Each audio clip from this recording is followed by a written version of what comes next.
In the quiet suburbs of Savannah, Georgia, on a crisp October morning, a call echoed from inside a modest two-story home that would forever change the lives of those who heard it. Leilani Mary Simon, a 22-year-old mother, clutched her phone, her hands shaking as she pressed it to her ear. Her voice, a blend of panic and confusion, conveyed a message that would soon reverberate far beyond the walls of her home and into the hearts of people across the nation.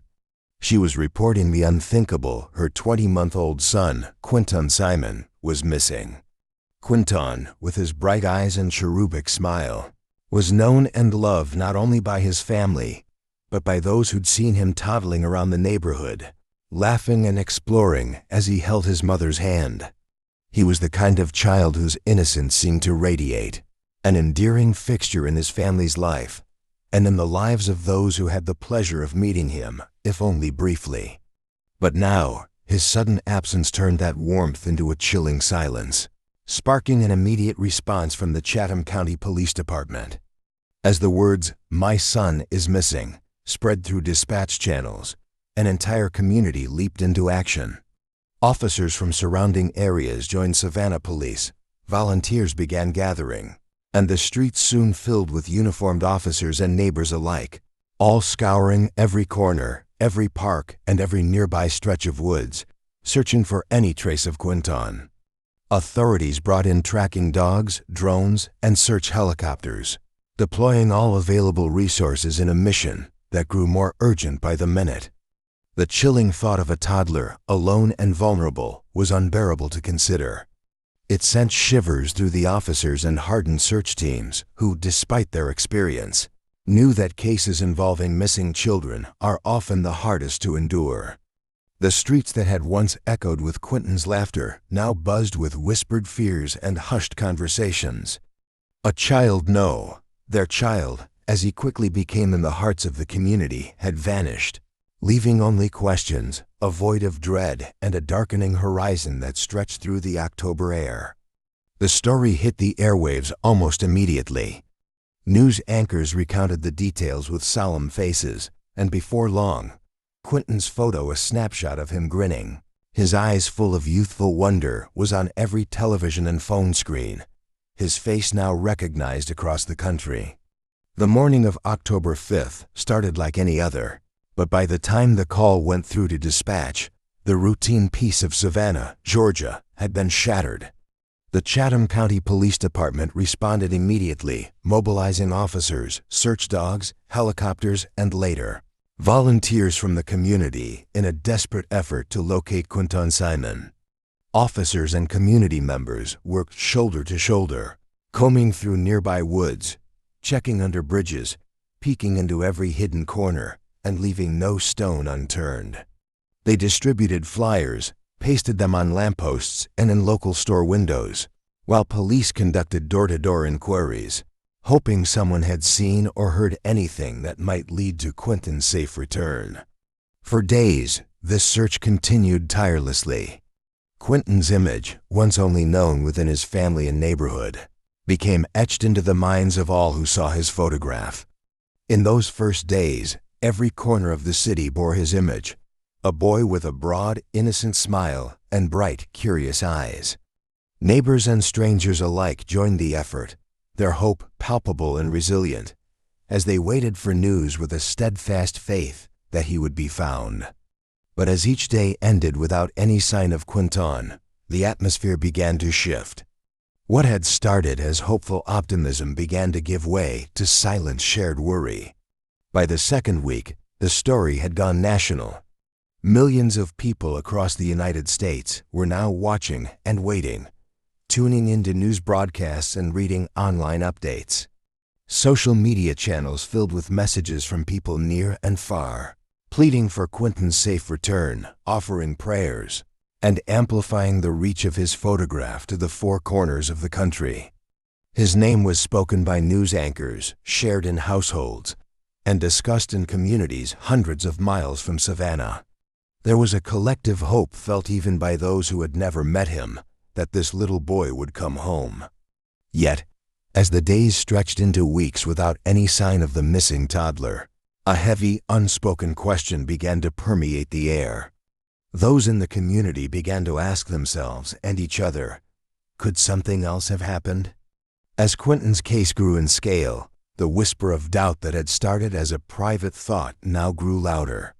For the Chatham County Police Department, led by Police Chief Jeff Hadley, this growing tension underscored the difficulty of every public appearance. On one rainy evening, after another fruitless day of searching, Chief Hadley faced the cameras. His expression was marked by exhaustion and a heaviness that hinted at the gravity of what the police were coming to realize. When he spoke, his voice held a somber edge. "The circumstances surrounding Quinton's disappearance are deeply troubling," he said, each word weighted by the responsibility of the truth he could not yet fully reveal. He paused, looking over the crowd of faces that had gathered in support and desperation, feeling the press of every question in their eyes. The community waited, as did a watching nation, held captive by the mystery surrounding Quinton's fate, and left to confront a reality that was growing increasingly dark.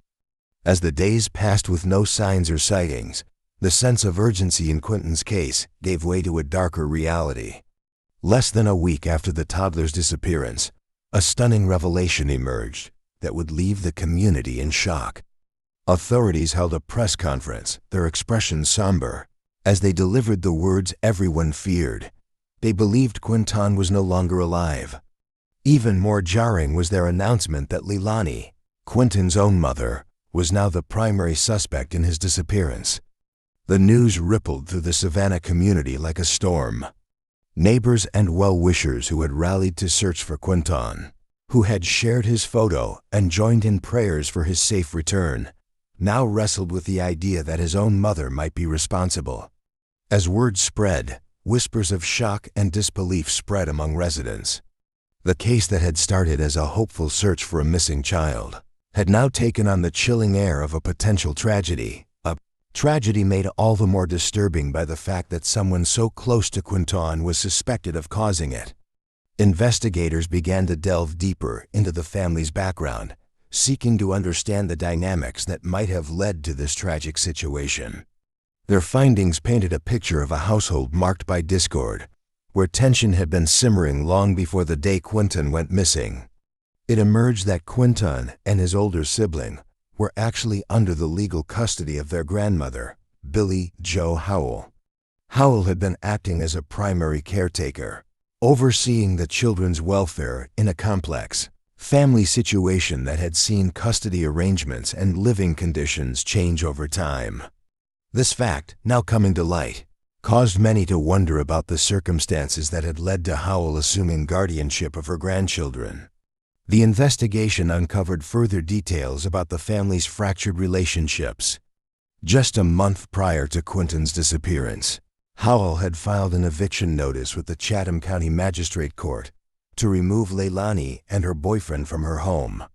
In legal filings, Howell cited tension and conflict as reasons for the eviction, signaling that the home life was anything but stable.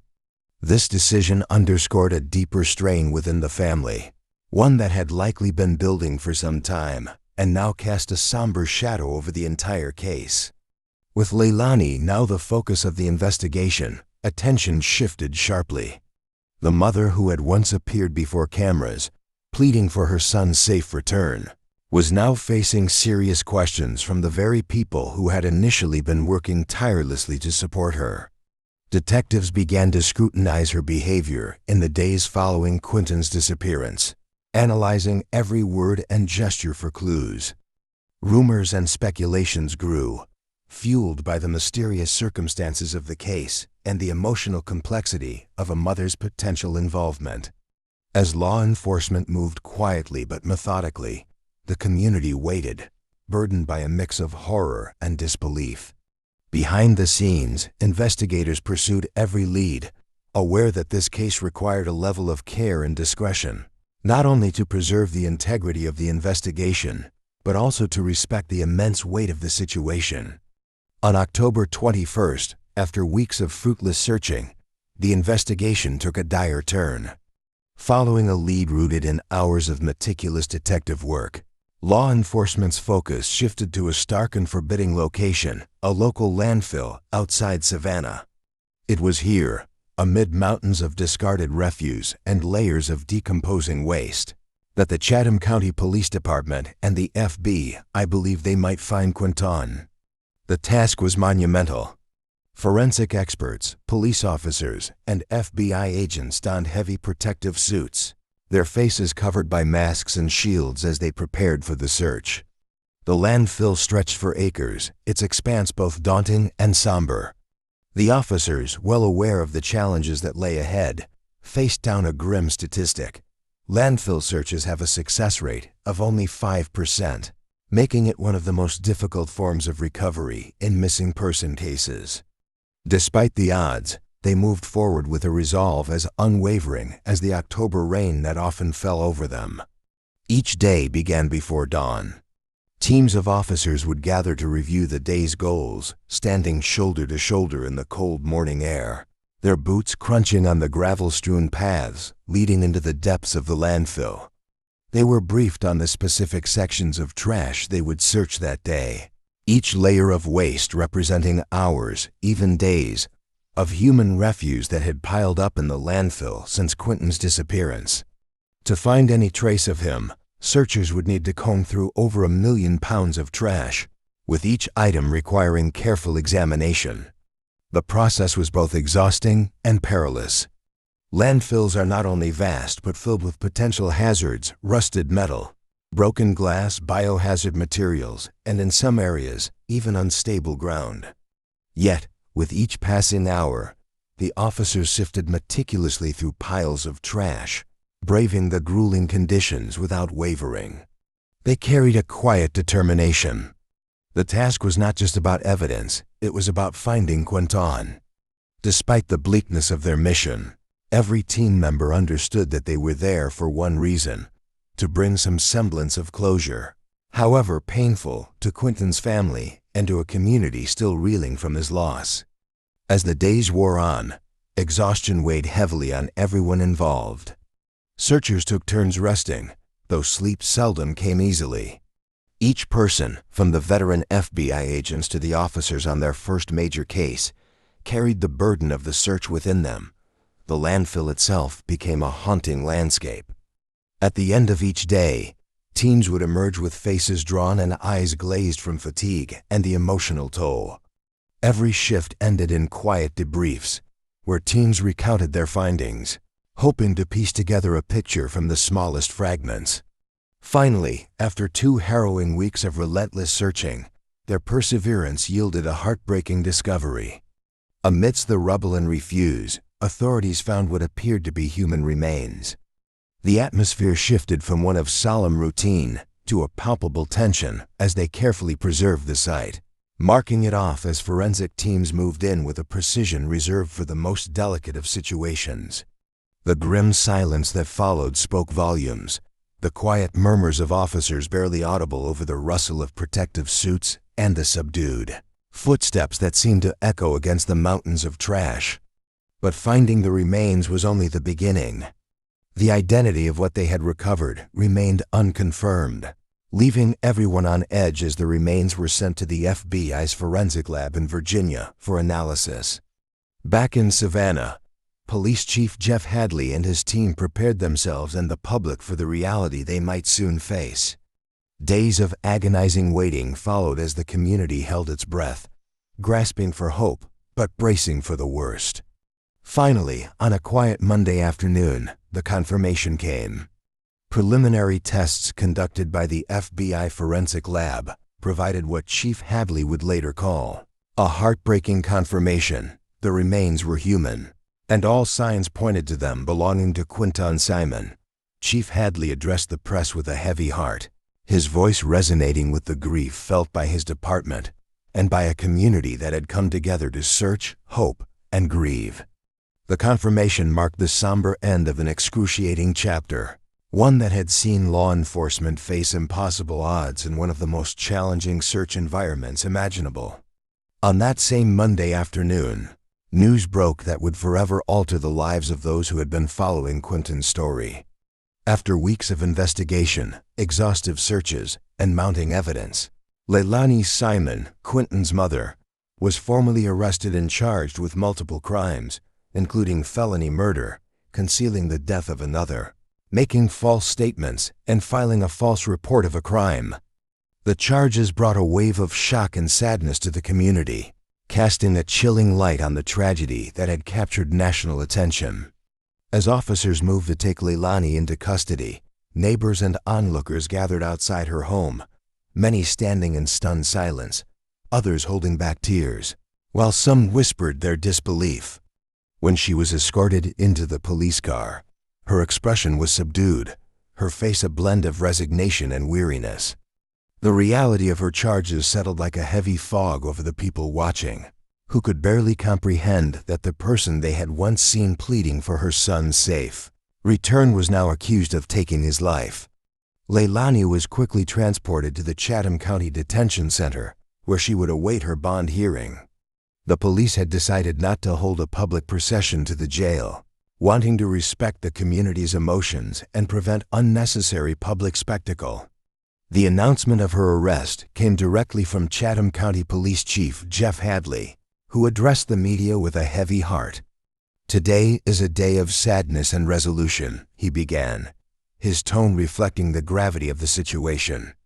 "With the evidence we've gathered, we believe that justice will be served. Though no resolution can bring back Quinton or undo the pain caused by this tragedy." His words resonated with everyone present, a solemn acknowledgement of the horror that had unfolded and the sorrow that would linger long after the case had closed. In his statement, Chief Hadley clarified that authorities did not anticipate any further arrests related to Quinton's death. The focus had shifted entirely to Leilani Simon, and while her formal charges brought some measure of closure, they left a trail of unanswered questions that would haunt the community for years to come. How had a young mother reached this point? And why had a family, already under stress and turmoil, found itself at the center of such a dark chapter? The role of the FBI had been crucial to the investigation, a point Chief Hadley emphasized in his address.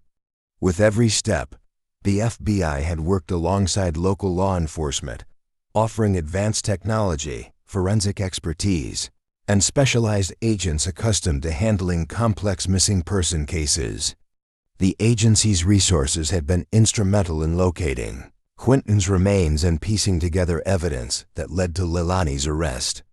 Chief Hadley took a moment to recognize this invaluable partnership, saying, "The FBI's expertise, manpower, and resources are unmatched, and we are grateful for their dedication to finding answers for Quinton. They brought the best in forensic science and child investigation expertise to this case."